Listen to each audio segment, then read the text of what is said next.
நீ எவ்வளவு அடக்குமுறை சட்டங்களை கொண்டு வந்தாலும் சரி, இஸ்லாமியர்கள் அடித்து துவைத்தினாலும் சரி, எங்களுடைய இறை இல்லங்களை நீ இடித்து தள்ளினாலும் சரி, எங்களுடைய சொத்துக்களை நீ பறித்தாலும் சரி, நான் உன்னை கண்டு அஞ்ச மாட்டேன்.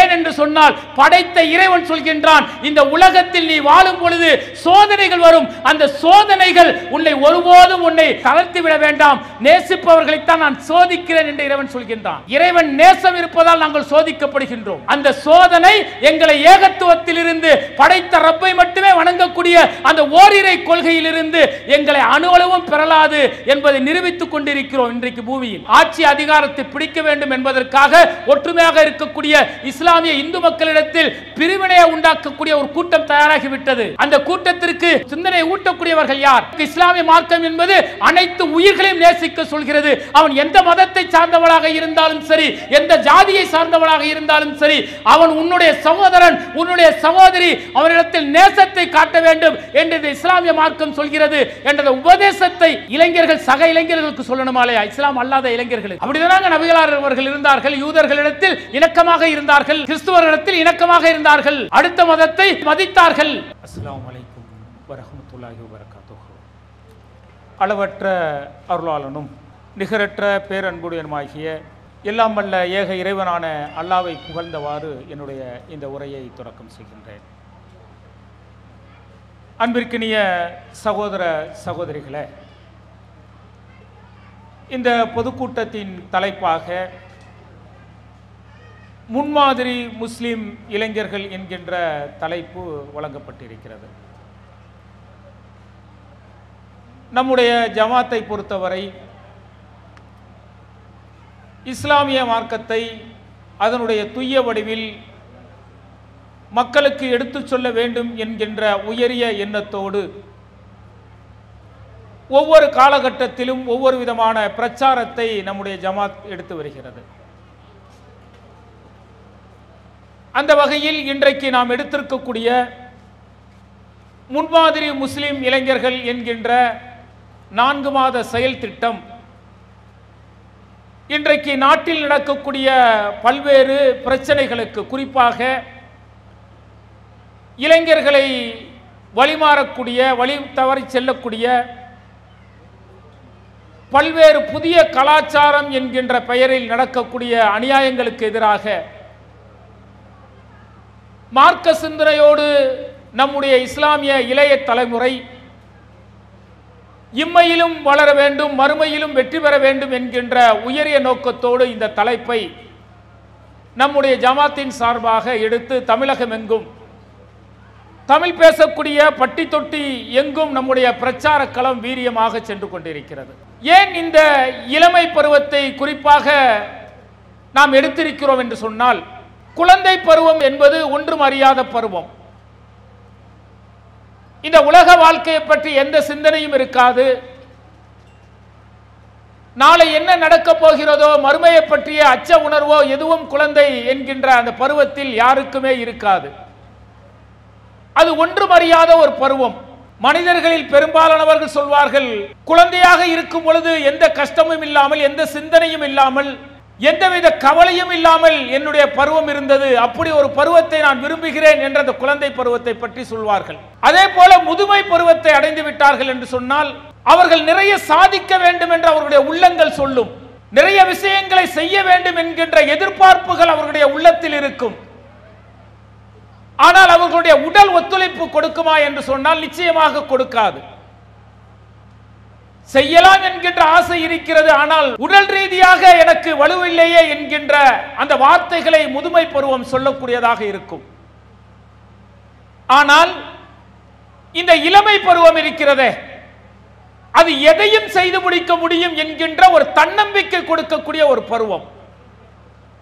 எப்பேற்பட்ட எதிர்ப்புகள் வந்தாலும் சரி, யாராக இருந்தாலும் சரி, எதிர்த்து நின்று தன்னுடைய கருத்தை சொல்ல முடியும் என்கின்ற வலுவான சிந்தனையை கொடுக்கக்கூடிய பருவம் இந்த இளமை பருவம். அந்த இளமை பருவம் என்பது எப்படிப்பட்டது என்று சொன்னால், கத்தியில் நடப்பது போல கொஞ்சம் தப்பினாலும் கரணம் தப்பினாலும் மரணம் என்று சொல்லக்கூடிய பருவம் அந்த இளமை பருவம். எதையும் சாதித்து விட முடியும் என்கின்ற தன்னம்பிக்கை இருக்கும். அது நல்ல விஷயமா தீய விஷயமா என்பதை பற்றிய சிந்தனை உணர்வுகள் தடுமாறும் பொழுது அவர்கள் தங்களுடைய தன்னுடைய வாழ்க்கையில் தோல்வியையும் சந்திக்கிறார்கள், சிலர் வெற்றியையும் சந்திக்கிறார்கள். அப்படிப்பட்ட இளமை பருவத்தை பற்றி இஸ்லாமிய மார்க்கம் என்ன சொல்கிறது? ஒவ்வொருவரும் இளமை பருவத்தை அடைகின்றோம். அந்த இளமை பருவம் என்பது 15 வயதில் தொடங்கி 40 வயது வரை நம்மிடத்தில் அந்த பருவம் இருக்கிறது. அந்த பருவத்தில் நாம் சாதித்தது என்ன? ஒரு இளமை பருவத்தில் என்னுடைய இளமையை நான் எப்படி செலவழித்தேன் என்று மறுமையில் இறைவன் கேட்டான் என்றால் என்ன பதிலை சொல்ல போகிறேன் என்ற அச்ச உணர்வோடு இந்த பருவத்தை கழிக்க வேண்டியது மிக மிக அவசியமானது. ஏனென்று சொன்னால் அல்லாஹ்வுடைய தூதர் அவர்கள் சொல்கின்றார்கள், 5 விஷயத்தில் நீங்கள் மிக கவனமாக இருங்கள். மரணம் வருவதற்கு முன்பு மிக கவனமாக உங்களுடைய வாழ்க்கையை நீங்கள் பயணிங்கள். நோய் வருவதற்கு முன்பு நீங்கள் ஆரோக்கியமாக இருக்கும் பொழுது உங்களுடைய கவனம் மிக எச்சரிக்கையாக இருக்க வேண்டும் என்று கவனிக்க சொல்கிறார்கள். வேலை பளு வரும் முன்பு ஓய்வாக இருக்கிறீர்களே, அந்த நேரத்தை மிக சிறப்பாக நீங்கள் பயன்படுத்திக் கொள்ளுங்கள் என்று நபிகளார் அவர்கள் சொல்கிறார்கள். வறுமை வரும், அந்த வருவைக்கு முன்பு செல்வம் இருக்கும் பொழுது உங்களுடைய நிலைகள் எப்படி இருக்க வேண்டும் என்பது சிந்தித்து நீங்கள் நடவடிக்கை எடுங்கள் என எச்சரிக்கிறார்கள் தூதர் அவர்கள். அப்படி சொல்லக்கூடிய தூதர் அவர்கள் சொல்கிறார்கள், முதுமை வருவதற்கு முன்பு உங்களுடைய இளமை இருக்கிறதே, அந்த இளமை நல்ல வழியில் நீங்கள் செலவு செய்யுங்கள் என்று நபிகளார் சொல்கிறார்கள். என்று சொன்னால் இளமை குறித்து மறுமை நாளில் அல்லாஹ்விடத்தில் கேள்வி கேட்கப்படும். என்னுடைய இளமை பருவத்தை நான் எப்படி செலவழித்தேன் என்கின்ற கேள்வி கேட்கும் பொழுது நான் என்ன பதிலை சொல்ல போகிறேன் என்கின்ற சிந்தனை உணர்வு இன்றைக்கு ஒவ்வொரு இஸ்லாமிய இளைஞர்கள் ஆணாக இருந்தாலும் சரி பெண்ணாக இருந்தாலும் சரி அவருடைய உள்ளத்தில் அந்த கேள்வி எழ வேண்டும். மறுமையில் நான் என்ன பதிலை சொல்ல போகின்றேன், என்னுடைய இளமை பருவத்தை நான் எப்படி செலவழிக்கிறேன் என்பதை ஒவ்வொருவரும் சிந்திக்க வேண்டும். ஏன் என்று சொன்னால் இந்த இளமை பருவம் எதையும் சாதிக்கக்கூடிய பருவம் என்பதை அல்லாஹ் தஆலா அடுக்கடுக்காக தன்னுடைய அருள்மறையின் மூலம் நமக்கு பாடம் நடத்தி கொண்டிருக்கின்றான். இந்த உலக வாழ்வு சாதாரணமானதல்ல. அல்லது ஹலக்கல் மௌத் வல் ஹயாத் லியப்லுவக்கும் அய்யுக்கும் அஹ்ஸனு அமலா, உங்களுக்கு நான் வாழ்க்கையை கொடுத்திருக்கின்றேனே, இது எதற்கு தெரியுமா? உங்களில் அழகிய செயலுக்குரியவர்கள் யார் என சோதிப்பதற்குத்தான் நான் உங்களுக்கு மரணத்தையும் வாழ்வையும் கொடுத்திருக்கிறேன் என்று ரப்புல் ஆலமீன் சொல்கின்றானே. அந்த வாழ்வில் அழகிய செயலை எந்த நேரத்தில் அதிகம் தேர்ந்தெடுக்க முடியும் என்று சொன்னால் இளமை பருவத்தில் தான் தேர்ந்தெடுக்க முடியும். மூசா அலைஹிஸ்ஸலாம் அவர்கள் நான் தான் கடவுள் என்று சொல்லிக் கொண்டிருந்தானே ஃபிரௌன், என்னுடைய காலடியில் தான் இந்த நதிகள் ஓடிக்கொண்டிருக்கிறது, நீங்கள் என்னைத்தான் வணங்க வேண்டும், எனக்குத்தான் சாஷ்டாங்கம் செய்ய வேண்டும் என சொல்லிக் கொண்டிருந்தவன் யார்? ஃபிரௌன். மிகப்பெரிய வல்லரசுக்கு அதிபர். பனி இஸ்ரேல் குலத்தில் பெண்களை எல்லாம் விட்டுவிட்டு ஆண்களை கொலை செய்யக்கூடிய கொடியவனாக இருந்த ஃபிரௌனிடத்தில் நபி மூசா அலைஹிஸ்ஸலாம் அவர்கள் போய் ஏகத்துவத்தை சொன்னார்களே, அந்த ஏகத்துவத்தை சொன்ன பொழுது மூசா அலைஹிஸ்ஸலாம் அவர்கள் இளமை பருவமாக இருந்தார் என அல் குர்ஆன் நமக்கு பாடம் நடத்துகிறது. இளமை பருவத்தில் இருக்கக்கூடியவர்கள் சிந்திக்க வேண்டும். நான் தான் கடவுள், எனக்கு என்னுடைய காலடியில் தான் நதிகள் ஓடிக்கொண்டிருக்கிறது, எனக்குத்தான் சாஷ்டாங்கம் செய்ய வேண்டும், நான் தான் கடவுள் என்று பிதற்றிக் கொண்டிருந்த ஃபிரௌனிடத்தில் ஏகத்துவத்தை சொன்னவர் மூசா அலைஹிஸ்ஸலாம் அவர்கள் இளமை பருவத்தில். இன்றைக்கு இளமை பருவத்தில் நாம் இருக்கின்றோமே, இந்த இளமை பருவத்தில் இந்த ஏகத்துவ பிரச்சாரத்தை சொல்வதற்கு அடுக்கடுக்கான வசனங்கள் மூலம் அல்லாஹ் தஆலா நமக்கு வழிகாட்டுகின்றானே. அந்த வழிகாட்டுதல் நம்முடைய உள்ளத்தில் என்ன பிரதிபலித்திருக்கிறது சிந்தித்து பாருங்கள். தூதருக்கு பிறகு தூதர் கிடையாது. இந்த மார்க்கத்தை பிற மக்களிடத்தில் சொல்ல வேண்டிய கடமையும் பொறுப்பும் ஒவ்வொரு மூமின் மீதும் கடமை என்று அல்லாஹ் தஆலா சொல்கின்றான். நான் உயிரினும் மேலாக மதிக்கக்கூடிய நபிகளார் அவர்கள் எனக்கு உபதேசம் சொல்லி இருக்கிறார்கள். நான் போய் அல்லாஹ்வை பற்றி சொல்லி இருக்கிறானா? படைத்த ரப்பு என்பவன் யார் தெரியுமா? இந்த அண்ட சராசரத்தை படைத்து ஆட்சி செய்து கொண்டிருக்கின்றானே, அவன் தான் ரப்புல் ஆலமீன், அவனுக்குத்தான் சாஷ்டாங்கம் செய்ய வேண்டும், அவனை மட்டும்தான் வணங்க வேண்டும் என்ற பிரச்சாரத்தை எல்லா மக்களிடத்திலும் சொல்ல வேண்டியது மூமினுடைய கடமை. சொல்லியிருக்கின்றோமா? இளமை பருவத்தில் இருக்கக்கூடியவர் சிந்தித்து பாருங்கள். எந்த அளவில் ஏகத்துவம் இருக்கிறது, என்னளவில் படைத்த ரப்பை மட்டுமே வணங்கக்கூடிய மாற்றங்கள் இருக்கிறது. ஆனால் இந்த இளமை பருவம் என்பது எதையும் சாதிக்க முடியும், எதையும் செய்ய முடியும் என்கின்ற வலுவை கொடுக்கக்கூடிய பருவம் இருக்கிறது. இந்த பருவத்தில் இஸ்லாமியரிடத்தில் கூட இந்த ஏகத்துவத்தை சொல்வதற்கு தயங்கக்கூடிய உள்ளங்கள் இன்றைக்கு இளமை பருவமாக இருக்கிறது. தான் பெற்ற ஏகத்துவத்தை அல்லாஹ்வை மட்டுமே வணங்கக்கூடிய முஸ்லிம் என சொல்லக்கூடியவர்கள் இணை வைத்துக் கொண்டிருக்கிறார்களே, அவர்களிடத்தில் சொல்வதற்கு தயங்குகிறார்கள். ஆனால் இதே மண்ணில் நான் தான் கடவுள், எனக்கு கடவுளுக்குரிய அத்தனை அம்சங்களும் இருக்கிறது என சொல்லிக்கொண்டு உலாவிக் கொண்டிருக்கக்கூடிய எத்தனையோ நபர்களை நாம் பார்க்கின்றோம்.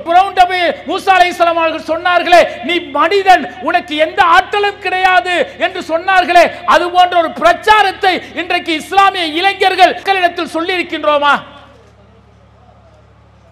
கதவை திறந்து வைங்கள், காட்டு வரும் தொடர் எழுதுகின்றான். ஆனா கேமரா வச்சு அவன் செய்த தவறுகளை எல்லாம் வீடியோ எடுத்து இவன் கடவுள் கிடையாது, இவன் சராசரி மனிதன், பலகீனம் இருக்கிறது என்று இன்றைக்கு உலகத்திற்கு பறைசாற்றி கொண்டிருக்கிறது. கடவுள் என்று சொன்னவர்களுடைய முகத்திரை கிழிக்கப்படுகிறது. அவன்கிட்ட போய் சொல்லி இருக்கிறோமா? நமக்கு அருகாமையில் இருக்கிறது திருவண்ணாமலை மாவட்டம். அங்குதானே இருந்தா நான் தான் கடவுள் என சொல்லிக் கொண்டிருந்த ஒரு மனிதன், அவனுக்கு பலகீனம் இருந்தது, பெண்ணிடத்தில் தவறாக நடந்தான், அவன் செய்த தவறுகளை வீடியோக்கள் கேமராக்கள் எடுக்கப்பட்டு அது ரெக்கார்டிங் செய்யப்பட்டு உலகெங்கு பரப்பப்பட்டது. ஒரு கேமரா இருந்ததை கூட அவனால் கண்டுபிடிக்க முடியாத ஒரு சராசரி மனிதன். இவன் கடவுள் இல்லை, இவன் ஒரு சராசரி மனிதன். மனிதர்கள் ஒருபோதும் கடவுளாக முடியாது என்ற அந்த பிரச்சாரத்தை நாம் சொல்லி இருக்கின்றோமா? ஃபிரௌனிடத்தில் சொன்னார்களே மூசா அலைஹிஸ்ஸலாம் அவர்கள், அதுதானே இளமை பருவத்தின் அந்த சக்தி, அந்த வலு, எதையும் சாதிக்க முடியும் என்கின்ற அந்த தன்னம்பிக்கை இருந்தது. இன்றைக்கு சட்டம் இருக்கிறது, காப்பாற்றிக் கொள்வதற்கு காவல்துறை இருக்கிறது. ஆனால் அன்றைக்கு எதுவுமே கிடையாது. அரசு அதிகாரத்தில் இருந்த அந்த அரசன் ஃபிரௌன் சொன்னான் நான் தான் கடவுள் என சொன்ன பொழுது அந்த சபையில் மூசா அலைஹிஸ்ஸலாம் அவர்கள், நீ கடவுள் கிடையாது, அந்த சராசரத்தை படித்து பரிபாலித்துக் கொண்டிருக்கின்றானே அந்த ரப்பு தாண்டா கடவுள் என்று சொன்னார்களே. அந்த வீரியமிக்க அந்த தைரியம் எங்கே சென்றது? சிந்தித்து பாருங்கள். அம்மா சொன்னார்கள், குடும்பத்தார்கள் சொல்கிறார்கள் என்பதற்காக இணை வைப்பின் விபரீதத்தை இன்றைக்கும் இளைஞர்கள் செய்து கொண்டிருக்கிறார்களே. பாசத்திற்கு அடிமையாகிறார்கள். உற்றார் உறவினர்கள் நண்பர்களை பகித்துக் கொள்வதற்கு தயாராக இல்லை. ஊரோடு சேர்ந்து வாழ்வோம் என்று இணை வைக்கக்கூடிய ஒரு சமூகமாக இன்றைக்கு இளைய சமூகம் இருக்கிறது. இது சிந்தித்து பார்க்க வேண்டாமா? சிந்தித்து பாருங்கள். அருள்முறையை புரட்டுங்கள். அல்லாஹ் தஆலா இளமை பருவத்தில் இறை தூதர்கள் செய்த தியாகத்தையும் அவர்கள் செய்த பகுத்தறிவான பிரச்சாரத்தையும் அடுத்தடுத்து நமக்கு பாடம் நடத்தி கொண்டிருக்கின்றார். இப்ராஹிம் அலைஹிஸ்ஸலாம் அவர்கள் தன்னுடைய தந்தைக்கு ஏகத்துவத்தை சொன்னார்கள். ஊரார்களெல்லாம் ஒட்டுமொத்தமாக எதிர்த்த பொழுதும் அணுவளவும் தயங்காமல் அந்த மக்களிடத்தில் ஏகத்துவத்தை சொன்னார்களே, அவருடைய பகுத்தறிவை சிந்தித்து பாருங்கள். தன்னுடைய தந்தை சிலைகளை செய்து வணங்கிக் கொண்டிருக்கின்றார். தனக்குத்தானே ஒன்றும் செய்ய முடியாத இவற்றையா நீங்கள் வணங்குகிறீர்கள்? இப்ராஹிம் அலைஹிஸ்ஸலாமுடைய பிரச்சாரம் குடும்பத்தில் தொடங்கியது. ஊராரெல்லாம் ஒன்று கூடி சிலைகளை வணங்கிக் கொண்டிருந்த பொழுது அவர்களிடத்தில் நபி இப்ராஹிம் அலைஹிஸ்ஸலாம் அவர்கள் செய்த பிரச்சார களத்தை சிந்தித்து பாருங்கள். ஊர் மக்கள் எல்லாம் ஒரு விழாவிற்கு சென்று விட்டார்கள். எல்லா சிலைகளும் அடுக்கப்பட்டு இருக்கிறது. பெரிய சிலை, எல்லா சிலைகளையும் இப்ராஹிம் அலைஹிஸ்ஸலாம் அவர்கள் உடைத்து விட்டு பெரிய சிலையின் கையில் வாளை மாற்றி விட்டார்கள். ஊர் மக்கள் வந்து பார்த்தார்கள். இந்த சிலைகளை எல்லாம் உடைத்தது யார் என கேட்ட பொழுது பகுத்தறிவோடு பேசிக் கொண்டிருந்த நம்முடைய கடவுளை கடவுளிலே என்று சொல்லிக் கொண்டிருந்த இளைஞர் இப்ராஹிம் தான் இதை செய்திருப்பார் என்று அழைத்து வந்து நிறுத்தப்படுகிறார். இளமை பருவம், பகுத்தறிவை தூண்டக்கூடிய இப்ராஹிம் அலைஹிஸ்ஸலாமுடைய களம் எப்படி இருந்தது தெரியுமா? அந்த மக்களிடத்தில் சொன்னார், நான் இந்த சிலைகளை உடைக்கவில்லை, இதோ நிற்கிறதே பெரிய சிலை, அதனுடைய கையில் தான் வாள் இருக்கிறது, இதுதான் இந்த சிலைகளை எல்லாம் உடைத்திருக்கும் என சொன்ன பொழுது அந்த மக்கள் சொன்னார்கள், அது எப்படி உடைக்கும்? அது பேசாதே, அது பார்க்காதே, தனக்குத்தானே நன்மை செய்ய முடியாத அந்த சிலை மற்ற சிலைகளை எப்படி உடைத்திருக்கும் என்று அந்த மக்கள் சொன்னபோது இப்ராஹிம் அலைஹிஸ்ஸலாம் அவர்கள் சொன்னார்கள், அதைத்தான் நானும் சொல்கிறேன். தனக்குத்தானே ஒன்றும் செய்யாத, தனக்கு முன் படைக்கப்பட்ட பண்டத்தில் ஈ உட்கார்ந்தால் கூட விரட்ட முடியாத இந்த சிலைகளா நீங்கள் வணங்கிக் கொண்டிருக்கிறீர்கள்? அந்த சராசரத்தை படைத்த ரப்பை மட்டுமே வணங்குங்கள். ஏகத்துவத்தை சொன்னார்களே, அங்கு பகுத்தறிவு மிளிர்ந்தது. அந்த பகுத்தறிவு எங்கே போனது? இன்றைக்கு இளைஞர்களிடத்தில் சிந்தித்து பாருங்கள். இளமை பருவங்க, இளமை பருவம் மிக உயர்ந்த பருவம் என்று அல்லாஹ் தஆலா சொல்கின்றான். மனிதனுடைய வாழ்க்கையில் பெரும்பகுதி இளமை பருவத்தில் தான் கடக்கின்றோம். 14 வயது தொடங்கி 40 வயது 41 வரை இளமை பருவம் என்று சொல்கின்றோமே, அதில் பெரும்பகுதி இளமை பருவத்தில் இருக்கக்கூடிய நாம் நபி இப்ராஹிம் அலைஹிஸ்ஸலாம் செய்த அந்த பிரச்சாரத்தை சிந்தித்து பார்த்திருக்கின்றோமா? மூசா அலைஹிஸ்ஸலாம் அவர்கள் மிகப்பெரிய எதிரியாக இருந்தாலும், மிகப்பெரிய வல்லரசின் அதிபராக இருந்தாலும் அவனிடத்திலும் சொன்னார்களே அந்த ஏகத்துவத்தின் வலிமையை, அந்த தைரியம் நம்மிடத்தில் இருக்கிறதா? சிந்தித்து பாருங்கள்.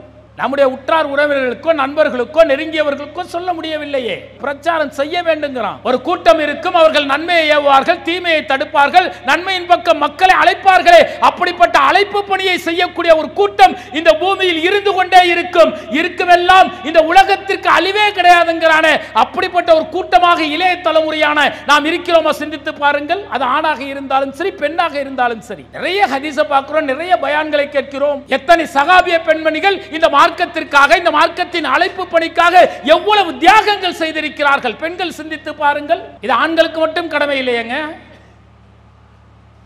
பெண்களும் இளமை பருவத்தில் இருக்கிறார்கள், ஆண்களும் இளமை பருவத்தை அடைகிறார்கள். அந்த இளமை பருவத்தில் எதையும் சாதிக்க முடியும் என்கின்ற தைரியம் இருக்கும் பொழுது, அல் குர்ஆனை படித்து என்னுடைய வாழ்வில் நான் பிரதிபலிக்கும் பொழுது அதை நான் பிரச்சாரமாக செய்யவில்லை என்றால் மறுமையில் படைத்தேறவன் கேட்பானே. சகோதரர் சொன்னது போல இன்றைக்கு இளமையான பெண்கள் இந்த உலக மோகத்தில் திக்கி திணறி கொண்டிருக்கிறார்களே. சர்வசாதாரணமாக இஸ்லாமிய மார்க்கத்தில் பெண்கள் இப்படித்தான் இருக்க வேண்டும் என்ற அந்த வரையறை கொடுக்கப்பட்டிருக்கிறது, வழிமுறை காட்டப்பட்டு இருக்கிறது. ஆனால் இந்த உலக ஆதாயத்திற்காக, உலகத்தில் கிடைக்கக்கூடிய அற்ப இன்பங்களுக்காக மன இச்சைப்படி வாழக்கூடிய பெண்களை பார்த்து கொண்டிருக்கின்றோமே. அதே சமூகத்தில் ஒரு பெண் எப்படி இருந்து எப்படி மாறினாள் என்பதையும் இந்த சமூகம் நமக்கு காட்டிக் கொடுக்கிறதா இல்லையா? அல்லாஹ் பார்க்கிறான் என்கின்ற பயமே இல்லை.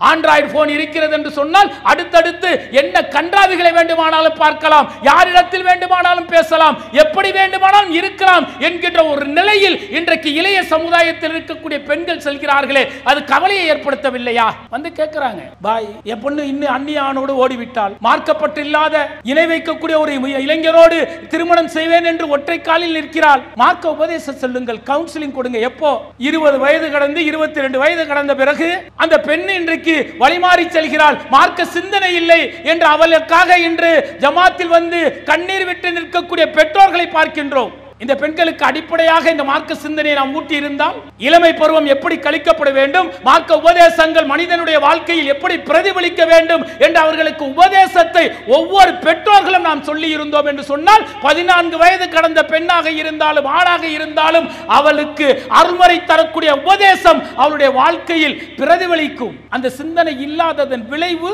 இன்றைக்கு இளைய சமுதாயம் எங்கே செல்கிறது? சிந்தித்து பாருங்கள். சர்வசாதாரண மதுவுக்கும் போதைக்கும் அடிமையாக நிற்கிறார்களே. ஆண்ட்ராய்டு போன்லங்க அத்தனை சூதாட்டங்களும் சர்வசாதாரணமாக இல்லங்கள் வரை வந்து விட்டது. இல்லத்தரசிகள் வரை சர்வசாதாரணமாக ஆன்லைன் சூதாட்டத்தை ஆடிக்கொண்டிருக்கிறார்களே. மார்க்கத்தில் தடுக்கப்பட்ட ஒன்றல்லவா? மார்க்கத்தில் சூதாடுவது என்பது தடுக்கப்பட்ட ஒன்று. சர்வசாதாரணமாக ஆன்லைன் சூதாட்டத்தை விளையாடி கொண்டிருக்கிறார்கள். ஆண்ட்ராய்டு போன் மூலமாக எவ்வளவு மார்க்க விஷயங்களை கற்றுக்கொள்ள முடியும். எந்த பெண் முயற்சி செய்திருக்கிறாள்? அல் குர்ஆனை ஓத தெரியாத பெண்கள் இருக்கிறார்கள், அருள்மறையை படிக்க தெரியாத இளைஞர்கள் இருக்கிறார்கள். ஆனா 50,000 ரூபாய்க்கு 1,00,000 ரூபாய்க்கு ஆண்ட்ராய்டு போன் வச்சிருக்கிறான். அந்த ஆண்ட்ராய்டு போனில் நீ எப்படி தஜ்வீதோடு குர்ஆனை ஓத வேண்டும், எப்படி நீ அருள்மறை மனனம் செய்ய வேண்டும், அடுக்கடுக்கான ஆப்புகள் இருக்கிறது. ஒரு சூறாவை 10 முறை ஒரு வசனத்தை மீண்டும் மீண்டும் கேட்டால் நம்முடைய உள்ளத்தில் பதிந்து விடக்கூடிய அத்தனை வாய்ப்புகளும் ஆண்ட்ராய்டு போனில் இருக்கும் பொழுது அதை கட்டி கழித்து விட்டு அந்நிய ஆணோடு பேசுவது, அந்நிய பெண்ணோடு பேசுவது என்று இளைய சமுதாயம் சென்று கொண்டிருக்கிறது. பிளிப்கார்ட்லையும் அமேசான்லையும் நெட்ல என்ன செய்யறான்? போதைப் பொருளை வரவழைச்சு இன்று இளைஞர்கள் பயன்படுத்துகிறார்கள். நீங்கள் ஒன்றை கவனத்தில் வைக்க வேண்டும். உலகம் முழுவதும் இஸ்லாமிய மார்க்கத்தை அழிப்பதற்கு பல்வேறு சதி திட்டங்கள், பல்வேறு முயற்சிகள் செய்யப்படுகிறது. நீங்கள் வரலாற்றை புரட்டி பாருங்கள். அமெரிக்காவை எடுத்தாலும் சரி, பிரிட்டிஷை எடுத்தாலும் சரி, நீங்கள் ஆப்கானிஸ்தானை எடுத்தாலும் சரி, பாலஸ்தீனத்தை எடுத்தாலும் சரி, இந்தியாவிலும் சரி, இஸ்லாத்தை ஒழிப்பதற்கு பல்வேறு கட்ட முயற்சிகள். அந்த முயற்சிகளை அவர்கள் முதற்கட்டமாக எதை இலக்காக வைக்கிறார்கள் என்றால் இளைஞர்களைத்தான் இலக்காக வைக்கிறார்கள். அதிலும் இஸ்லாமிய இளைஞர்களை குறிவைத்து அவர்களுடைய வாழ்க்கை தடத்தை மாற்றிவிட்டோம் என்று சொன்னால் அவர்கள் அந்த மார்க்கத்தை விட்டே வெளியே வருவார்கள். வெளியே வந்தால் என்ன நடக்கும்? ஓரிரை கொள்கை மறந்து போகும். அல்லாஹ்வுடைய தூதர்கள் மீது சுமத்து பணிய அந்த அழைப்பு பணி மறந்து போகும். சிந்திக்கணும்ல. யூசுப் அலைஹிஸ்ஸலாம் அவர்கள் ஒரு நாட்டிற்கு நீதி அரசராக, நிதி அமைச்சராக இருந்த அந்த நாட்டின் வறுமையை போக்கியவர். சிறையில் இருந்த பொழுதும் ஏகத்துவ பிரச்சாரத்தை சொன்னவர். சகோதரர்கள் துரோகம் செய்த போதும் அன்பாலும் அருள்வரையின் வசனத்தின் மூலம் அவர்கள் நேர்படுத்திய யூசுப் அலைஹிஸ்ஸலாமுடைய வரலாறு நம்முடைய வாழ்க்கையில் மாற்றத்தை ஏற்படுத்த வேண்டாமா? நிறைய கேட்கிறோம் உபதேசங்கள் என்பது எதற்கு? அதை கேட்க வேண்டும், உள்ளத்தில் ஏந்த வேண்டும், உணர்வுகளாக உணர வேண்டும். அதை வாழ்க்கையில் பிரதிபலிப்பதற்குத்தான் அருள்வரையின் வசனங்கள், நபிகளாருடைய பொன்மொழிகள். அதை படிக்கக்கூடிய நாம் அதை நடைமுறைப்படுத்தியிருக்கின்றோமா? சிந்தித்து பாருங்கள். நபித்தோழர்கள் சொல்கிறார்கள், அல்லாஹ்வுடைய தூதரை நாங்கள் பார்க்க செல்லும் பொழுது எங்களுடைய உள்ளம் கசடாகவும் கழிவு நிறைந்ததாகவும் இருக்கும். ஆனால் நாங்கள் நபிகளாரை சந்திப்போம். நபிகளார் அவர்கள் அதுவரை வந்த வகியை எங்களுக்கு உபதேசமாக சொல்வார்கள். அதை கேட்ட பிறகு எங்களுடைய உள்ளம் தெளிந்த நீரோடையாக மாறிவிடும். ஒவ்வொரு அருள்முறை வசனங்களுக்கும் நாங்கள் உயிரோட்டம் கொடுப்போம் என நபி தோழர்களும் நபி தோழியர்களும் சொல்கிறார்களே. இளைய தலைமுறை சிந்திக்க வேண்டாமா? அந்த சிந்தனையை பெற்றோர்கள் ஊட்ட வேண்டாமா? ஒவ்வொரு வசனமும் என்ன சொல்கிறது என்று பார்ப்பார்கள், அதை நம்முடைய வாழ்க்கையில் பிரதிபலிப்பார்கள். மாற்றத்தை ஏற்படுத்திக் கொள்வதற்கு அந்த சமூகம் தயாராக இருந்ததென்றால் அதற்குத்தான அருள்முறை வசனம். ஆனால் இன்றைக்கு இளைஞர்கள் வழிமாறி சென்று கொண்டிருக்கிறார்களே, சிந்தித்து பாருங்கள். இன்றைக்குங்க இஸ்லாமிய இளைஞர்கள் ஒரு சமுதாயத்தில் ஒரு பாதிப்பு என்று சொன்னால் மக்களுக்காக போராடக்கூடிய இயக்கங்கள் எவ்வளவோ இருக்கிறது என பார்க்கிறார்கள். அரசியல் ஆதாயத்திற்காக மக்களிடத்தில் மூளை செலவு செய்யக்கூடிய இயக்கங்கள் இருக்கிறது. அதிகாரம் வந்தால்தான், நம் ஆட்சிக்கு வந்தால்தான் நம்முடைய முடக்கி வைத்திருப்பவர்களை எதிர்த்து நிற்க முடியும் என்கிறார்கள். அதிகாரத்திற்கு வர வேண்டும், ஆட்சிக்கு வர வேண்டும். இஸ்லாமியர்கள் ஒடுக்கப்படுகிறார்கள், நம்முடைய விடுதலை வேண்டும், நமக்குள் புரட்சி வெடிக்க வேண்டும் என்று சொன்னால் அரசியல் களத்துக்கு வாருங்கள், அழைத்துக் கொண்டே இருக்கிறார்கள்.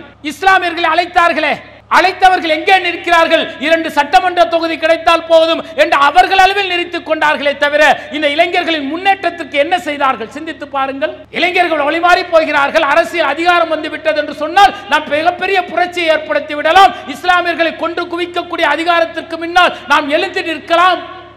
ஆசை வார்த்தைகள் சொல்லப்படுகிறது. மாட்டுக்கறி வைத்தான் என்பதற்காக 100க்கும் மேற்பட்டவர்கள் அடித்து கொல்லப்பட்டு இருக்கிறார்கள். உரிமைக்காக போராடுவதற்கு அதிகாரம் தேவை என அழைக்கக்கூடியவர்கள் அவர்கள் அளவில் பதவியை பெற்ற பிறகு, சம்பாதித்த பிறகு அமைதியாக ஒதுங்கி விடுகிறார்கள். அரசியல் இயக்கங்கள் அப்படித்தான் இருக்கிறது. ஆனால் நம்முடைய ஜமாத் அரசியலில் ஈடுபடவில்லை. நம்முடைய ஜமாத் என்ன சொல்கிறது தெரியுமா? இந்த மார்க்கத்தை மக்களிடத்தில் சொல்லுங்கள். அந்த மார்க்கத்தை எது என்று சொன்னால் குர்ஆனும் சுன்னாவும் தான் மார்க்கம். அதை பின்பற்றினீர்கள் என்று சொன்னால் அந்த குர்ஆனையும் சுன்னாவையும் பின்பற்றக்கூடிய ஒரு குடையின் கீழ் இஸ்லாமியர்கள் வரும் பொழுது தீர்வு கிடைக்கும், அது அதிகாரம் கிடைக்கும், அது ஆட்சியிலும் இருக்கும், நமக்கு வெற்றியையும் கொடுக்கும் என்று சொல்லக்கூடிய மார்க்கம் தமிழ்நாடு தௌஹீத் ஜமாத். அப்படிப்பட்ட மார்க்கமாக தாங்க நாங்கள் பயணிச்சுக்கிட்டு இருக்கோம். அந்த மார்க்கத்தான சொல்லிக்கிட்டு இருக்கிறோம். அதுக்கு தான் தமிழ்நாடு முழுவதும் பார்த்தீங்கன்னா பல்வேறு கட்ட பிரச்சாரங்கள். அரசியல் ஆதாயம் கிடையாது, சகோதரர் சொன்னது போல கவுன்சிலர் பதவி கிடையாது, ஆதரிக்கிறேன் எனக்கு பணம் கொடு நோட்டு கொடு என கேட்கக்கூடிய இயக்கம் கிடையாது. என்னுடைய சமுதாயம் வறுமையில் இருக்கிறது, கல்வியில் பின்தங்கி நிற்கிறது, வேலை வாய்ப்பில் பின்னோக்கி இருக்கிறது, இடஒதுக்கீடு கொடு, அந்த இடஒதுக்கீடு மூலம் என்னுடைய சமுதாயம் முன்னேற வேண்டும் என போராடக்கூடிய அமைப்பு இந்த அமைப்பு. அப்ப அதிகாரத்திற்கு வர வேண்டும், ஆட்சிக்கு வர வேண்டும் என்று சொல்கின்றார்களே. வரலாற்றை புரட்டி பாருங்கள்.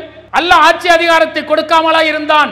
850 ஆண்டுகள் இந்தியாவை இஸ்லாமியர்கள் ஆண்டிருக்கிறார்கள். ஓராண்டுகள் அல்ல, ஈராண்டுகள் அல்ல, 850 ஆண்டுகள் இஸ்லாமியர்கள் இந்தியாவை ஆண்டிருக்கிறார்கள். ஆட்சி அதிகாரத்தை அல்லாஹ் கொடுத்தான். கொடுக்கும் போது அவர்கள் பயன்படுத்தாத விளைவு இன்றைக்கு சோதனையை கொடுத்திருக்கின்றான். இந்த சோதனை இஸ்லாமியத்தில் ஒற்றுமையை தர வேண்டும். அந்த ஒற்றுமை எங்கே இருக்கிறது என்று சொன்னால் குர்ஆனையும் சுன்னாவையும் பின்பற்றும் போது கிடைக்கும் என்று இந்த மார்க்கம் சொல்கிறது. அதைத்தான் நாம் பிரச்சாரமாக செய்கின்றோம். அதை இளைஞர்கள் கையில் எடுக்கணும். இல்ல, இளைஞர்கள் கையில் எடுக்கணும். இந்த மார்க்கத்தை அல்லாஹ் சொன்னதுதான் மார்க்கம், அல்லாஹ்வுடைய தூதர் சொன்னதுதான் மார்க்கம், நபிகளார் வாழ்ந்த காலத்திலே இந்த மார்க்கம் என்பது பூர்த்தியாகிவிட்டது. அல்யௌம அக்மல்து லக்கும் தீனக்கும் அத்மம அலைக்கும் நிஅமதி ஒரு இதுலக்கும் இஸ்லாம் மதீனா. இன்றோடு இந்த மார்க்கத்தை அல்லாஹ் தஆலா பூர்த்தியாக்கி விட்டான். முஸ்லிம்களின் மார்க்கமாக அல்லாஹ் தஆலா இந்த மார்க்கத்தை பொரிந்து கொண்டான் என்ற அருள்மறை வசனத்தை நபிகளார் அவர்கள் ஓதினார்களே, அந்த நேரத்திலே இந்த மார்க்கம் என்பது பூர்த்தியாகி விட்டது. ஒரு மனிதன் பிறந்ததிலிருந்து மரணிக்கிற வரை அத்தனை விஷயங்களும் அல்லாஹ்வுடைய அருள்மறையில் இருக்கிறது, அவன் அனுப்பிய தூதருடைய வாழ்க்கை முறையில் இருக்கிறது என்று நான் தெரிந்து கொண்டிருக்கின்றேன். இளைய சமுதாயம் உணர்ந்து கொண்டிருக்கிறது. இந்த பிரச்சாரத்தை பிறருக்கு சொல்ல வேண்டாமா? இளைஞர்களை சிந்தித்து பாருங்கள், இளமையான பெண்களை சிந்தித்து பாருங்கள். அல்லாஹ் தஆலா மார்க்கத்தை பூர்த்தியாக்கி விட்டான். மார்க்கம் என்கின்ற பெயரில் அடுக்கடுக்கான புதுமைகளை செய்து கொண்டிருக்கிறார்களே. படைத்த விடத்தில் கையேந்தாமல் படைப்பினங்களிடத்தில் கையேந்தக்கூடிய ஒரு சமூகம் இருக்கிறது. அந்த சமூகத்திற்கு பிரச்சாரம் செய்ய வேண்டிய கடமையும் பொறுப்பு நமக்கு இருக்கிறதா இல்லையா? செய்யணுமா இல்லையாங்க? உலக ஆதாயம் அவசியம். அது வாழ்வதற்கு எந்த அளவிற்கு தேவையோ அந்த அளவிற்கு இருந்தால் போதும். ஆனால் அற்பத்திலும் அற்பங்கிறார் ரப்புல் ஆலமீன். இது நிரந்தரமான வாழ்வு அல்ல, மறுமைதான் நிரந்தரமானது. அது மறுமையில் மரணம் இல்லாத வாழ்வு. அந்த வாழ்க்கைக்கான சோதனை களம் இந்த உலக வாழ்வு என்று இறைவன் சொல்கின்றானே, அந்த சோதனை களத்தில் எது முக்கிய பருவம் தெரியுமா? இந்த இளமை பருவம். இந்த இளமை பருவத்தில் நான் பெற்ற ஏகத்துவத்தை பிறருக்கும் சொல்வது நம்முடைய கடமை. ஐடி கம்பெனியில் வேலை பார்க்கணும் ஆசையாக இருக்கிறது, ஆயிரக்கணக்கில் வருமானம் ஈட்ட வேண்டும் ஆசை இருக்கிறது, மனைவி மக்களை பெற்றோரை கஷ்டமில்லாமல் வைத்துக் கொள்ள வேண்டும் ஆசை இருக்கிறது. அல்லாஹ் சொல்கின்றானே, நீ பெற்ற ஏகத்துவத்தை பிறருக்கு சொல், அது உன் மீது கடமை என்று சொன்னானே. அந்த ஆசை நம்முடைய உள்ளத்தில் துளிர் விடாமல் இருந்தால் சிந்தித்து பாருங்கள். மார்க்கத்தில் இறுதி தூதருக்கு பிறகு தூதர் கிடையாது. இந்த மார்க்கத்தை நாம் சொல்ல வேண்டும் என்று அருள்மறை வசனம் நமக்கு உபதேசமாக சொல்கிறது. குகை இளைஞர்களை பற்றி அல்லாஹ் தஆலா அருள்மறையில் உபதேசமாக சொல்லி காட்டுகின்றானங்க. சிலைகளுக்கு சிரம்படுகிறார்கள், சிலைகளுக்கு பலி கொடுத்துக் கொண்டிருக்கிறார்கள். இளைஞர்கள் சிந்திக்கிறார்கள், இது அண்ட சராசரத்தை படைத்த இறைவனுக்கு செய்ய வேண்டிய விஷயம் அல்லவா, இவர்கள் மனிதர்களுக்கு செய்து கொண்டிருக்கிறார்களே என சொல்லி தனக்கென தனி வழிபாட்டு தலங்களை உருவாக்கி கொண்டது ஒரு இளைஞர்கள் கூட்டம். குகைவாசிகளின் வரலாறு. அடிமைப்படுத்தக்கூடிய அதிகாரம் படைத்தக்கூடிய மன்னர் முன் கொண்டு வந்து நிறுத்தப்படுகிறார்கள். அந்த இளைஞர்கள் சொல்கிறார்கள், நாங்கள் அல்லாஹ்வை மட்டுமே வணங்கக்கூடியவர்கள், அவனுக்கு மட்டுமே சாஷ்டாங்கம் செய்யக்கூடியவர்கள், நாங்கள் இந்த சிலைகளை வணங்கினோம் என்று சொன்னால் நாங்கள் அநியாயக்காரர்களாக மாறிவிடுவோம், நாங்கள் படைத்த ரப்பை மட்டுமே வணங்குவோம் என்று அதிகாரம் படைத்த அரசன் முன்னால் சொன்னார்களே. அல்லாஹ் அந்த தைரியத்தை மன வலிமையை அவர்களுக்கு கொடுத்தானே. எப்படி கொடுத்தான் தெரியுமா? இறைவன் ஒருவன் தான், அவனுக்குத்தான் வணக்க வழிபாடுகள், சாஷ்டாங்கள் அவனுக்குத்தான், பிரார்த்தனை என்பது அவனிடத்தில் தான். அந்த ஓரிரை கொள்கை கொடுத்த உத்வேகம் இறைவன் அவருடைய உள்ளத்தை வலிமைப்படுத்தினான் என்று கூறுகின்றானே. அந்த குகைவாசிகள் வரலாறு இன்றைய இளைய தலைமுறையை மாற்றவில்லை என்று சொன்னால் நாம் எங்கே இருக்கிறோம் சிந்தித்து பாருங்கள். இளைஞர்களை மையமா வச்சு பிரச்சாரத்தை கையில் எடுத்திருக்கிறோங்க. ஏங்க எடுத்திருக்கிறோம்? ஒரு கட்டத்தில் இளைஞர்கள் இருந்தார்கள். இளைஞர்கள் 40 வயதை கடந்த பிறகு ஒரு மிகப்பெரிய வெற்றிடம் நம்மிடத்தில் இருக்கிறது. இளைய சமுதாயம் இந்த உலகத்தில் கிடைக்கக்கூடிய அற்ப இன்பங்களை நோக்கி செல்கிறார்கள். ஒரு கூட்டம் இந்த உலகத்தில் கிடைக்கக்கூடிய அற்ப போதைப் பொருளுக்கு அடிமையாக செல்கிறார்கள். ஒரு இளைஞர்கள் கூட்டம் இந்த அற்பமான விஷயங்களில் தன்னுடைய வாழ்க்கையை இழந்து கொண்டிருக்கிறார்கள். இவர்களை வென்றெடுக்கும் என்பதற்குத்தான் இந்த தலைப்பை நாம் எடுத்திருக்கின்றோம். ஒவ்வொரு காலகட்டத்திலும் ஒவ்வொரு தலைப்பை நாம் எடுக்கிறோம் என்று சொன்னால் காரண காரியங்களோடு எடுக்கின்றோம். இளைய சமுதாயத்தை குறிவைத்து இன்றைக்கு இளைஞர்களை குறிவைத்து வழிகெடுக்கக்கூடிய அத்தனை நிகழ்வுகளும் திறந்து விடப்பட்டு இருக்கிறது. அன்றைக்கு இளைஞர்கள் இருந்தார்கள், மது போதை ரொம்ப குறைவு. இன்றைக்கு திருப்பிய பக்கங்கள் எல்லாம் மதுக்கடைகள் திறந்து வைக்கப்பட்டிருக்கிறது. அத்தனை போதைப் பொருட்களும் சர்வசாதாரணமாக கிடைக்கக்கூடிய நிலை இருக்கிறது. பெற்றோர்கள் கண்ணீர் சிந்துகிறார்கள். வழிமாறி போகக்கூடிய இளைஞர்களை பார்த்து இவருடைய எதிர்காலம் என்ன ஆகுமோ என்கின்ற பய உணர்வு பெற்றோர்களை ஆட்டம் காண வைத்திருக்கிறது. அதற்கு அடித்தளம் என்ன செய்ய வேண்டும் தெரியுமா? மார்க்க சிந்தனையை நீங்கள் அவர்களுக்கு ஊட்ட வேண்டும். பச்சிலம் குழந்தை முதல் அவர்கள் அந்த பருவ வயதை அடையும் வரை அவர்களுக்கு மார்க்க உபதேசத்தையும் நபிகளார் செய்த தியாகங்களையும் அல்லாஹ் அருள்மறையின் சொல்லக்கூடிய உபதேசங்களையும் கொடுத்து பாருங்கள், உள்ளம் பக்குவப்படும். ஐடி கம்பெனிக்கு வேலைக்கு போறானாங்க, 1000 பேர் 1500 பேர் வேலை செய்கின்றான். ஞாயிற்றுக்கிழமை ஆனால் எல்லா இளைஞர்களும் ஒன்று கூடி அவர்கள் பார்ட்டி நடத்த வேண்டும். ஐடி கம்பெனியில் இது வழக்கமான ஒன்று. 1000 நபர்கள் கூடி இருக்கக்கூடிய இடத்தில் 2-3 இளைஞர்கள் மட்டும் தனித்து நிற்கிறார்கள். நாங்கள் மதுவை அருந்த மாட்டோம், இறைவன் தடுத்திருக்கின்றான், இந்த பார்ட்டியில் நாங்கள் பங்கு பெற மாட்டோம் என்று இளைஞர்கள் ஒதுங்குகின்றார்களே, அவர்கள் எப்படி ஒதுங்கினார்கள் தெரியுமா? அவருடைய உள்ளங்களில் அருள்மறை வசனங்கள் இளம் பருவத்தில் ஊட்டப்பட்டது, குழந்தை பருவத்தில் அவர்களுக்கு போதனை சொல்லப்பட்டது. அதனால் அந்த இளமை பருவம் அவர்கள் எத்தனை வழிகாடுகள் இருந்தாலும் சரி, எத்தனை வழிகாட்டான சூழ்நிலைகள் இருந்தாலும் தன்னை தனித்து நிற்கிறார்கள். என்றால் இளமை பருவத்தில் எப்படி அவர்களால் தனித்து நிற்க முடிகிறது? இந்த மார்க்க உபதேசம், அருள்மறை கொடுக்கக்கூடிய உபதேசம் தான். இன்றைக்கு சர்வசாதாரணமாக பார்த்தீங்கன்னா இஸ்லாமியர்கள் வெளிநாடுகளுக்கு சென்று படிக்கிறார்கள். இஸ்லாமிய இளைஞர்கள், இஸ்லாமிய இளம் பெண்கள் படிக்கிறார்கள், மருத்துவம் படிக்கிறார்கள், பொறியியல் கல்வி படிக்கிறார்கள், மிகப்பெரிய பட்டப்படிப்புகளுக்கு வெளிநாடுக்கு செல்கிறார்கள். வெளிநாட்டில் சாப்பாட்டில் பீரோ அல்லது ஒயின் இல்லாத உணவுகளே கிடையாது.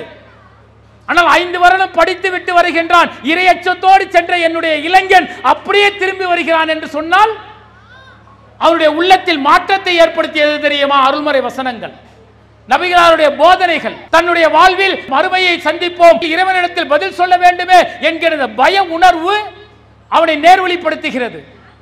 அத்தோடு நிற்கவில்லை. 1000 லட்சம் என வருமானம் ஈட்டினாலும் என் மீது சுமத்தப்பட்ட அழைப்பு பணி இருக்கிறது, அதற்காக நான் ஜமாத்தோடு இணைந்து கொண்டு என்றால் இயன்ற அளவிற்கு மார்க்கப்பணி செய்கிறேன் என ஒரு கூட்டம் வந்து கொண்டிருக்கிறது. அந்த கூட்டம் சிறிய கூட்டமாக இருக்கிறது. பெரும்பாலான இளைஞர்கள் வழிகேட்டை நோக்கி சென்று கொண்டிருக்கிறார்கள். பெரும்பாலான இளைஞர்கள் இந்த உலகத்தில் கிடைக்கக்கூடிய அற்பமான இன்பங்களுக்காக நெருப்பை சுட்டக்கூடிய விட்டில் பூச்சிகளாக தன்னுடைய வாழ்க்கை அளித்துக் கொண்டிருக்கிறார்களே, அவர்களை வென்றெடுப்பதற்குத்தான் இந்த தலைப்பு.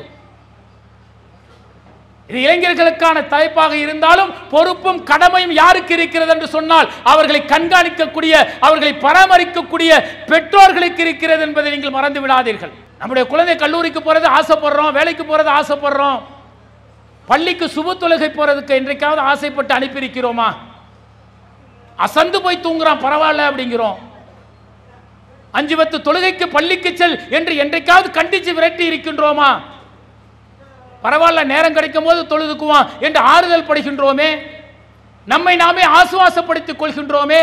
அப்படி இளைஞர்களை நீங்கள் தயார் செய்யவில்லை என்று சொன்னால் இன்றைக்கு இருக்கக்கூடிய சூழ்நிலை என்ன செய்யும்? அவர்களை சர்வசாதாரணமாக மாற்றிவிடும். இளைஞர்களை ஜமாத்தோடு பயணிக்க சொல்லுங்கள். அரசியல் இயக்கங்கள் அவருக்கு தேவையில்லை. அதிகாரத்திற்கு வருவதெல்லாம் வெற்று வார்த்தைகள். வந்தவர்கள் எல்லாம் தன்னை உயர்த்தி கொண்டார்கள், தன்னுடைய சொத்துக்களை உயர்த்தி கொண்டார்களே தவிர அடிமட்டத்தில் இருக்கக்கூடிய இளைஞர்களிடத்தில் ஒரு மாற்றத்தையும் அவர்களை ஏற்படுத்த முடியவில்லை. ஆனால் இந்த உலகம் மறுமைக்கான சோதனை களம். அது இளமை பருவம் குறித்து மறுமையில் கேள்வி இருக்கிறது என்று சொன்னால் நம்முடைய குழந்தைகளை ஜமாத்தோடு மார்க்கப்படி செய்வதற்கு அனுப்பிவிடுங்கள். முதல்லாம் பார்த்தீங்க அப்படின்னா மதர்சாக்கு ஒரு பிள்ளைகளை அனுப்புவது ஒவ்வொரு குடும்பத்தின் லட்சியமாக இருக்கும். எங்கே போனது அந்த நிலைமை சிந்தித்து பாருங்கள்.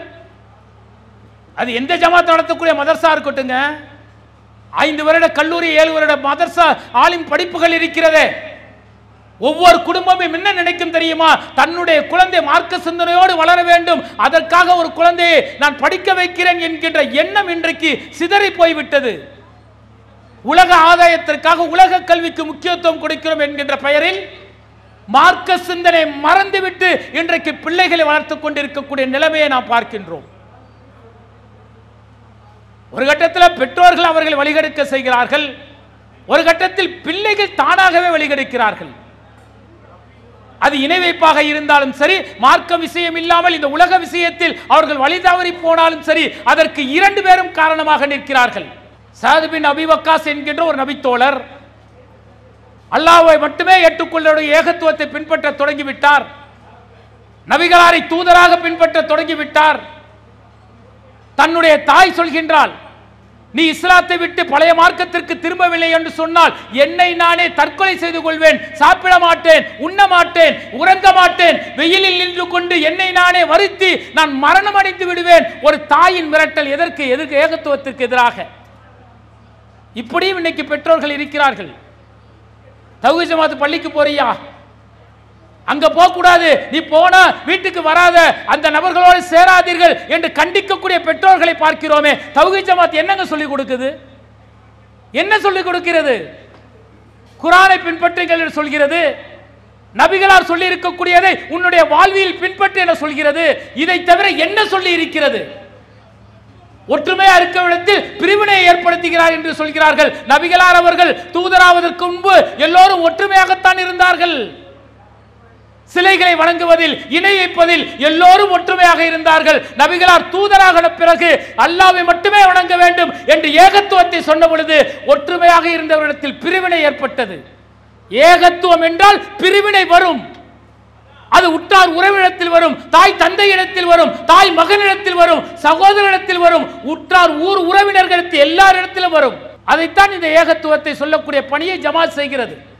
அவரது ஜமாத்தோடு பயணிக்காதீர்கள், அவர்கள் சொல்லக்கூடிய உபதேசத்தை கேட்காதீர்கள் என்ற ஒரு நிலைமையில் இருக்கின்றோமே. சிறு பிள்ளையிலிருந்து அனுப்புங்க. நீங்கள் நம்ம ஜமாத்தில் பயணிக்கக்கூடிய இளைய தலைமுறை சிந்தித்து பாருங்களேன். 5 வயது 6 வயதிலிருந்து ஜமாத்தோடு தொடர்பில் இருக்கக்கூடிய இளைஞன் இன்றைக்கு எப்படி மார்க்கப்பட்டோடு பயணிக்கிறான் சிந்தித்து பாருங்கள். ஜமாத்தோடு தொடர்பில்லாத ஒரு இளைஞனுடைய வாழ்க்கையை புரட்டி பாருங்கள். எத்தனை தடுமாற்றங்கள், எத்தனை அவர்களிடத்தில் இருக்கக்கூடிய தீய பழக்கங்கள். ஒரு இளைஞர் சமுதாயமே வழிமாறி போகிறது. அதுக்கு பெற்றோர்களே காரணமாக இருக்கின்றோமே. ஒரு மார்க்கத்தை சொல்வதற்கு அல்லது மார்க்கத்தில் இதை நீ பின்பற்ற வேண்டும், ஜமாத்தில் பின்பற்ற வேண்டும் என சொல்லக்கூடியவர்களுக்கு ஏதாவது ஆதாயம் இருக்கிறதாங்க? இருக்கிறது. என்ன ஆதாயம் தெரியுமா? மறுமையில் இறைவன் கொடுக்கக்கூடிய சொர்க்கம் இருக்கிறது, அவனுடைய கருணை இருக்கிறது. அதுதான் ஆதாயம். தமிழ்நாடு தௌஹீத் ஜமாத்தில் பயணிக்கக்கூடிய, பணி செய்யக்கூடிய, மார்க்க பிரச்சாரம் செய்யக்கூடிய ஒவ்வொரு ஆணுக்கும் பெண்ணுக்கும் இந்த உலக ஆதாயம் கிடையாது. பெற்றோர்களே என்ன செய்கிறார்கள்? இந்த ஜமாத்தில் பயணிக்க, இந்த ஜமாத்தில் தொடர்பு இருந்தால் அவர்களோடு கண்டிக்கக்கூடிய நிலைமையை பார்க்கிறோமே. அந்த நிலை இளைய சமுதாயத்தை வழிமாற செய்து விடுகிறது. சில நல்ல மார்க்க அறிஞர்கள் இருக்கிறார்கள், மார்க்கத்தை படிக்கிறார்கள், உள்ளது உள்ளபடி சொல்ல வேண்டும் என்கின்ற சிந்தனை உணர்வு இருக்கிறது. ஆனால் உலக ஆதாயம் அவர்களுக்கு சிந்திக்க வைக்கிறது, தடுக்க வைக்கிறது. மார்க்கத்தை உள்ளது உள்ளபடி சொல்ல அவர்கள் தயங்குகிறார்கள். ஆனால் தமிழ்நாடு தௌஹீத் ஜமாத் என்கின்ற இந்த அமைப்பு எவ்வளவு எதிர்ப்புகள் வந்தாலும் சரி, ஏகத்துவத்தை சொல்வதற்கு அணுவளவும் பின்வாங்கியது கிடையாது. அதனாலதான் விரல் விட்டு எண்ணக்கூடிய இருந்த பணியாளர்கள், இருந்த மக்கள் இன்றைக்கு தமிழகம் முழுவதும் லட்சோப லட்ச மக்கள்களாக விழித்து கிடைக்கின்றோமே. இணை வைப்பின் விபரீதத்தை இளைய தலைமுறை மக்களிடத்தில் சொன்னதின் புரட்சி என்ன தெரியுமா? தமிழகத்தில் தர்காக்கள் அதிகம். வியாழக்கிழமை ஆனால் பள்ளிவாசலுக்கு செல்கிறார்களோ இல்லை, இரவு வியாழக்கிழமை இரவு தர்காக்களை நிரம்பி வழிந்த இஸ்லாமிய கூட்டம் இன்றைக்கு இல்லாமல் போனது. எங்கே போனது? இளைஞர்களாக இருந்து செய்த பிரச்சாரம் இன்றைக்கு தர்காக்களை காட்டு வாங்கக்கூடிய இடமாக மாற்றி, பள்ளிவாசல்களில் இளைஞர்களை தொழக்கூடிய இடமாக மாற்றி வைத்திருக்கிறது. அந்த புரட்சியை நாம் செய்திருக்கின்றோம் இல்லையா? அந்த இளைஞர்கள் வயது கடந்து விட்டார்கள். இன்றைக்கு வந்த இளைய சமுதாயம் இந்த உலக ஆதாயத்தை நோக்கி செல்கிறது. அவர்களுக்கு முன்னுதாரணமாக முஸ்லிம் இளைஞர்கள் எப்படி இருந்தார்கள், நபிமார்கள் எப்படி இருந்தார்கள், சகாபாக்கள் எப்படி பயணித்தார்கள், சகாபிய பெண்மணிகள் இந்த மார்க்கத்திற்காக எவ்வளவு தியாகம் செய்தார்கள் சொல்வதற்குத்தான் 4 மாத செயல் திட்டம்.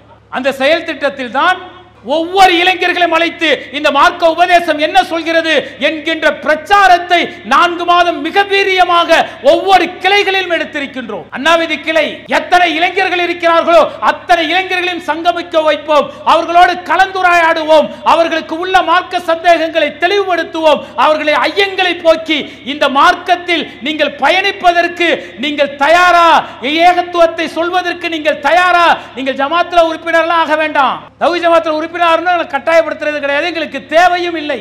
எல்லா இளைஞர்களும் குர்ஆனையும் சுன்னாவையும் பின்பற்ற வேண்டும். அவர்கள் பின்பற்றிய அந்த ஏகத்துவத்தை பிற மக்களுக்கு சொல்ல வேண்டும். அது யாராக இருந்தாலும் சரி, தைரியத்தோடு, வலிமையோடு, வல்லமையோடு அவர்கள் மார்க்க பிரச்சாரம் செய்ய வேண்டும் என்கின்ற களம் தான் இன்றைக்கு நாங்கள் கையில் எடுத்திருக்கின்றோம். இதுதாங்க நம்முடைய களம். 4 மாசம் ஜூன் ஜூலை கடக்க போகின்றோம். நம்முடைய பகுதியில் எத்தனை இஸ்லாமிய இளைஞர்களுக்கு, எத்தனை இஸ்லாமிய இளம் பெண்களுக்கு இந்த மார்க்கத்தை சொல்லி இருக்கிறோம் சிந்தித்து பாருங்கள். வந்திருக்கக்கூடிய சகோதர சகோதரிகள் ஒரு களம் காணுவதற்கு தயாராகுங்கள். எத்தனை இளைஞர்கள், இஸ்லாமிய இளைஞர்கள், பெண்கள், ஆண்கள் இருக்கிறார்களோ அவர்களை இலக்காக கொண்டு நாம் பெற்ற ஏகத்துவத்தை அவர்களுக்கு சொல்வோம் என்ற அந்த கடமை உணர்வோடு பயணிங்கள். சொல்வதுதான் நமது கடமை. யார் நேர்வழி பெறுகிறார்கள் என்பதை படைத்த ரப்புல் ஆலமீன் தீர்மானிக்கின்றான். தயக்கம் இருக்கக்கூடாது, தளர்வு இருக்கக்கூடாது, சொன்னால் நேர்வழி பெறுவார்களா இல்லையா என்கின்ற அச்ச உணர்வு இருக்கக்கூடாது. அல்லாஹ்வுடைய தூதரவர்கள் அப்படித்தான் பிரச்சாரம் செய்தார்கள். இரவு பகல் பாராமல் பிரச்சாரம் செய்கிறார்கள். எப்படி படைத்த ரப்பை நீங்கள் மறுக்கிறீர்கள்? அவன் தானே உங்களுக்கு உயிர் கொடுத்தான், அவன் தானே உங்களை மரணமடைய செய்வான், அவன் தானே மறுமையில் உங்களை மகசரில் விசாரிப்பான் என்ற பிரச்சார களத்தை நபிகளார் சொன்னார்கள்.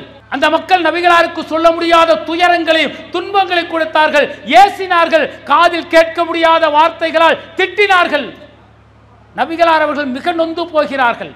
நபிகளாரை பார்த்து அல்லாஹ் தஆலா கேட்கின்றான், அவர்கள் நேர்வழி பெறவில்லை என்பதற்காக உம்மை நீயோ மாய்த்துக் கொள்வீரோ என கேட்டுவிட்டு தூதரை பார்த்து சொல்கின்றான், முகமதே, நீங்கள் அவர்களிடத்தில் சொல்கின்றீர்களே அது உங்களுடைய கருத்தல்ல, நான் கொடுத்த வகியை அவர்களுக்கு நீங்கள் உபதேசமாக சொல்கிறீர்கள். அந்த அநியாயக்காரர்கள் உங்களை புறக்கணிக்கவில்லை, என்னுடைய வகியை புறக்கணிக்கிறார்கள், அவர்களுக்கு கடுமையான வேதனை உண்டு.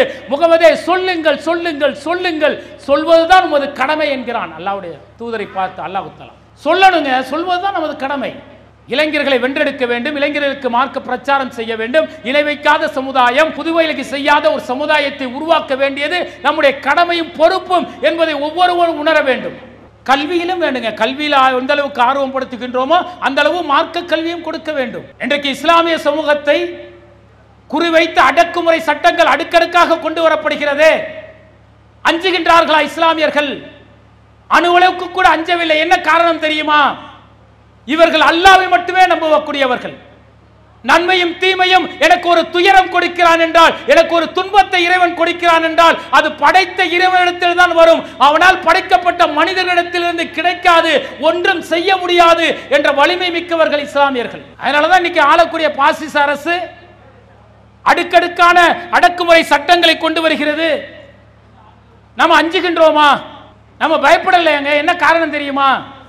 நீ எவ்வளவு அடக்குமுறை சட்டங்களை கொண்டு வந்தாலும் சரி, இஸ்லாமியர்கள் அடித்து துவைத்தினாலும் சரி, எங்களுடைய இறை இல்லங்களை நீ இடித்து தள்ளினாலும் சரி, எங்களுடைய சொத்துக்களை நீ பறித்தாலும் சரி, நான் உன்னை கண்டு அஞ்ச மாட்டேன். ஏன் என்று சொன்னால் படைத்த இறைவன் சொல்கின்றான், இந்த உலகத்தில் நீ வாழும் பொழுது சோதனைகள் வரும், அந்த சோதனைகள் உன்னை ஒருபோதும் உன்னை தளர்த்தி விட வேண்டாம், நேசிப்பவர்களைத்தான் நான் சோதிக்கிறேன் என்று இறைவன் சொல்கின்றான். இறைவன் நேசம் இருப்பதால் நாங்கள் சோதிக்கப்படுகின்றோம். அந்த சோதனை எங்களை ஏகத்துவத்தில் இருந்து படைத்த ரப்பை மட்டுமே வணங்கக்கூடிய அந்த ஓரிரை கொள்கையிலிருந்து எங்களை அணுவளவும் பெறலாது என்பதை நிரூபித்துக் கொண்டிருக்கிறோம் இன்றைக்கு பூமியில், அதில் இந்தியாவில். அப்ப இன்றைக்கு நாம் ஒரு கட்டத்தில் வாழ்ந்த காலம் கடந்து இன்றைக்கு இருக்கக்கூடிய சூழல் என்ன தெரியுமா? ஆட்சி அதிகாரத்தை பிடிக்க வேண்டும் என்பதற்காக ஒற்றுமையாக இருக்கக்கூடிய இஸ்லாமிய இந்து மக்களிடத்தில் பிரிவினையை உண்டாக்கக்கூடிய ஒரு கூட்டம் தயாராகிவிட்டது. அந்த கூட்டத்திற்கு சிந்தனை ஊட்டக்கூடியவர்கள் யார்? இஸ்லாமிய மார்க்கம் என்பது அனைத்து உயிர்களையும் நேசிக்க சொல்கிறது. அவன் எந்த மதத்தை சார்ந்தவளாக இருந்தாலும் சரி, எந்த ஜாதியை சார்ந்தவளாக இருந்தாலும் சரி, அவன் உன்னுடைய சகோதரன், உன்னுடைய சகோதரி, அவனிடத்தில் நேசத்தை காட்ட வேண்டும் என்று இஸ்லாமிய மார்க்கம் சொல்கிறது என்ற உபதேசத்தை இளைஞர்கள் சக இளைஞர்களுக்கு சொல்லணுமா இல்லையா? இஸ்லாம் அல்லாத இளைஞர்களுக்கு. அப்படிதான் நபிகளார் அவர்கள் இருந்தார்கள். யூதர்களிடத்தில் இணக்கமாக இருந்தார்கள், கிறிஸ்துவர்களிடத்தில் இணக்கமாக இருந்தார்கள், அடுத்த மதத்தை மதித்தார்கள். ஒருவருக்கு ஒருவர் சகோதரர். ஏன் தெரியுமா? இந்த அண்ட சராசரத்தை படைத்த ரப்புல் ஆலமீன் ஆதமை படைத்தான், ஹவ்வாலை படைத்தான். அந்த இருவரிலிருந்து தான் இந்த மனித குலத்தையே பல்கி பெருக செய்திருக்கின்றான். ஒரு தாய் தந்தைக்கு பிறந்தவர்கள் தான் இந்த உலகத்தில் இருக்கக்கூடிய அத்தனை ஆண்களும் பெண்களும் ஒருவருக்கு ஒருவர் சகோதரர் என்று சொல்லக்கூடிய மார்க்கம் இஸ்லாமிய மார்க்கம். அதை சகோதரருக்கு சொல்லுங்கள், மாற்று மத சகோதரர்களுக்கு. அவன் நேசிப்பானங்க. எவ்வளவுதான் விஷமான விஷக்கருத்துக்களை அவனுடைய உள்ளத்தில் பதித்தாலும் இஸ்லாமிய மார்க்கம் சொல்லுதுங்க, ஒரு தாய் தந்தைக்கு பிறந்தவர்கள் நாம் என்று சொல்கிறது. அவன் என்னுடைய சகோதரன், அவனுக்கு ஒரு துரோகத்தை செய்வதோ, அவனுடைய இறை இல்லங்களை இடிப்பதோ, அல்லது அவனுடைய மார்க்கத்திற்கு முரணான நிகழ்வுகளை செய்வதோ நான் ஒருபோதும் ஒத்துக்கொள்ள மாட்டேன். சக தோழன், சக இந்து சகோதரன், சக கிறிஸ்துவ சகோதரன் நம்மோடு இணக்கமாக இருப்பான். அந்த பிரச்சாரத்தை இளைஞர்கள் கையில் எடுக்கும் போது மிக வீரியமாக நடக்கும். எத்தனை மாற்று மத சகோதரர்கள் நம்மோடு பழகுகிறார்கள், எத்தனை மாற்று மத சகோதரர்கள் ஒரே தட்டில் அமர்ந்து சாப்பிடக்கூடிய நட்புறவு நம்ம இடத்தில் இருக்கிறது. அவனிடத்தில் இந்த மார்க்கம் சொல்லக்கூடிய உபதேசத்தை சொல்லி பாருங்கள். எத்தனை பாசிசங்கள் வந்தாலும் சரி, இந்த இஸ்லாத்தில் ஒரு அணுளவு கூட அவர்களால் எந்த தீங்கையும் விளைவிக்க முடியாது. ஏன் என்று சொன்னால் இந்த மார்க்கத்தை அல்லாஹ் தஆலா கொடுத்திருக்கின்றான், அவனுடைய மார்க்கம். அப்ப இந்த மார்க்கத்தில் ஒரு இணக்கம் ஏற்பட வேண்டும், இந்த மார்க்கத்தை பற்றி பிறர்கள் புரிந்து கொள்ள வேண்டும் என்று சொன்னால் இளைய சமுதாயம் இந்த மார்க்கத்தில் என்ன உபதேசங்கள் சொல்லப்படுகிறது, இறை தூதரவர்கள் என்ன நமக்கு வழிகாட்டினார்கள், இறை தூதர்கள் செய்த தியாகங்கள் என்ன என்பதையெல்லாம் தெரிந்து கொண்டு நம்முடைய வாழ்க்கையை நாம் பின்பற்றினோம் என்று சொன்னால் நல்ல இளைய சமுதாயம் உருவாகும். அது முன்மாதிரி முஸ்லிம் இளைஞர்கள் அடுத்த தலைமுறைக்கு வழிகாட்டியாக மாறுவார்கள். அதற்குத்தான் இந்த பிரச்சார களத்தை நாம் கையில் எடுத்திருக்கின்றோம். எனவே எதை உபதேசமாக கேட்டோமோ அதை நம்முடைய வாழ்வில் பின்பற்றக்கூடிய பிரதிபலிக்கக்கூடிய வாழ்வியை நாம் கடக்க வேண்டும் என கேட்டுக்கொண்டு என்னுடைய உரையை நிறைவு செய்கின்றேன். வாஹிர் தவானா அல்ஹம்துலில்லாஹி ரப்பில் ஆலமீன். அஸ்ஸலாமு அலைக்கும் வரஹ்மத்துல்லாஹி வபரகாத்துஹு. அல்லாஹு அக்பர், அல்லாஹு அக்பர்.